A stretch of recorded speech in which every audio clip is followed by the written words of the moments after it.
নমস্কার, আমি শুভ। পর্ণকুটিরের আরও একটা নতুন ভিডিওয় আপনাদেরকে স্বাগত। হঠাৎ করেই বাংলাদেশের তথ্য ও সংস্কৃতির উপদেষ্টা যিনি এই মুহূর্তে রয়েছেন, মাহফুজ আলম ভাই, তিনি ঘুম থেকে উঠে দেখছেন এতদিন যা করছিলাম সবই স্বপ্ন ছিল। মানে মানে মাহফুজ আলম ভাইয়ের ঘুম ভাঙতে শুরু করে দিয়েছে। কেন বলছি কথাগুলো? তিনি গতকাল একটি বিবৃতি দিয়েছেন। বিবৃতিতে বলেছেন যে ভারত সাফ জানিয়ে দিয়েছে যে আমরা হাসিনাকে ফেরত দেব না। ভারত সাফ জানিয়ে দিয়েছে যে আমরা হাসিনাকে ফেরত দিচ্ছি না, কারণ কারণ আমরা যদি হাসিনাকে আপনাদের হাতে ফিরিয়ে দিই তাহলে ভারতের আশপাশে যত বন্ধু রাষ্ট্র রয়েছে ভারতের ওপর থেকে তাদের বিশ্বাসযোগ্যতা উঠে যাবে। আর আমরা এত বড় একটা রাষ্ট্র হয়ে কোনোদিন নিজেদের বিশ্বাসযোগ্যতা খোয়াবো না। তাই জন্যে মাহফুজ আলম ভাই তিনি এখন খুব চাপে পড়ে গেছেন। তিনি হঠাৎ করেই আজকে বলতে শুরু করেছেন যে আমাদের নিজেদের সক্ষম হতে হবে, আরও বেশি সক্ষম হতে হবে। অর্থাৎ তিনিও বুঝতে পারছেন যে ভারতের সঙ্গে চোখে চোখ রেখে লড়াই করাটা আমাদের কম্য নয়। আমাদের দ্বারা হবে না ভারতের সঙ্গে লড়াই করা, কারণ আমাদের সামর্থ্য নেই। কিন্তু মাহফুজ আলম ভাই, আপনাকে বলি, সবথেকে প্রথম আপনিই তো লড়াইটা শুরু করেছিলেন একটা সো কল্ড ম্যাপ দেখিয়ে, যেখানে ভারতের কিছুটা অংশ এবং বাংলাদেশকে নিয়ে একটা নতুন ম্যাপ রিলিজ করেছিলেন আপনি। আবার সেটা 1 ঘন্টা পরে ডিলেটও করতে বাধ্য হয়েছিলেন। মনে পড়ছে কথাগুলো? আজ যখন আপনি কথাটা বলছেন আপনার গলা আটকে আসছে। কেন? কারণ আপনি বুঝতে পেরেছেন যে আপনারা কি ভুল করে ফেলেছেন।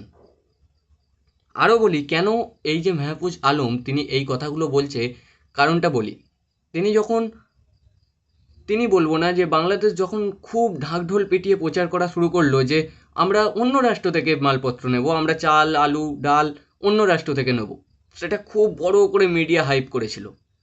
কিন্তু তিনি যখন দেখলেন যে যেই জিনিসটা 10 টাকা দিয়ে ভারত থেকে কিনি সেটা 30 টাকা দিয়ে আমাদের অন্য জায়গা থেকে আনতে হচ্ছে, তখন চুপচাপ আস্তে আস্তে একেবারে ভারতের কানে কানে এসে বলল, দাদা আমাদের কম্য নয় এটা বাইরে থেকে আনা, আপনি আমাদেরকে অন্তত অন্তত খেতে পড়ে বাঁচতেটা দিন।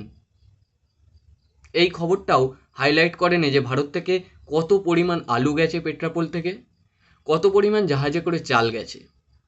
কোনো কিছুই মিডিয়া হাইপ করেনি, কারণ তারাও জানে এই যে এত বড় করে আমরা প্রচার করেছিলাম ভারত বয়কট, তাহলে সেটার কি হবে।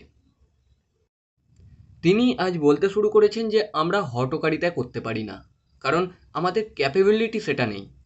আমরা হুট করে যুদ্ধের আহ্বান দিয়ে দিচ্ছি, সেটা আমাদের ঠিক হচ্ছে না। আমাদের সক্ষমতা বাড়াতে হবে। যেহেতু আমি এইরকমভাবে ভিডিও করি না, তো আমার প্রবলেম হচ্ছে, এইভাবে ক্যামেরার সামনে বলতে প্রবলেম হচ্ছে, তাই আমি পয়েন্ট করে রেখেছি।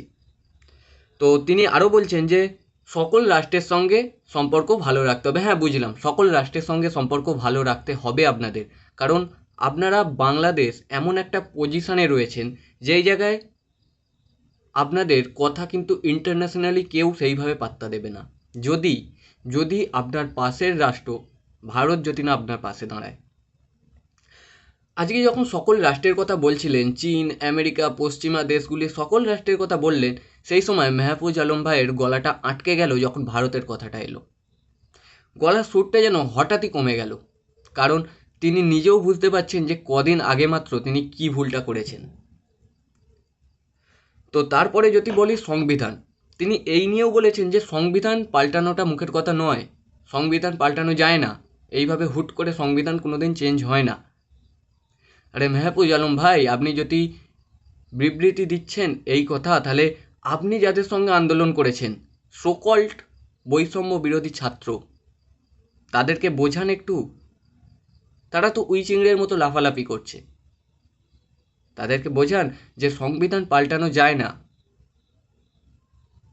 না, আসলে আপনারা সাপের জাত।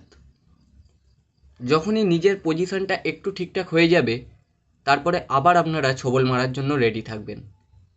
তাই জন্যেই ভারত কিন্তু এতটা বোকা নয়।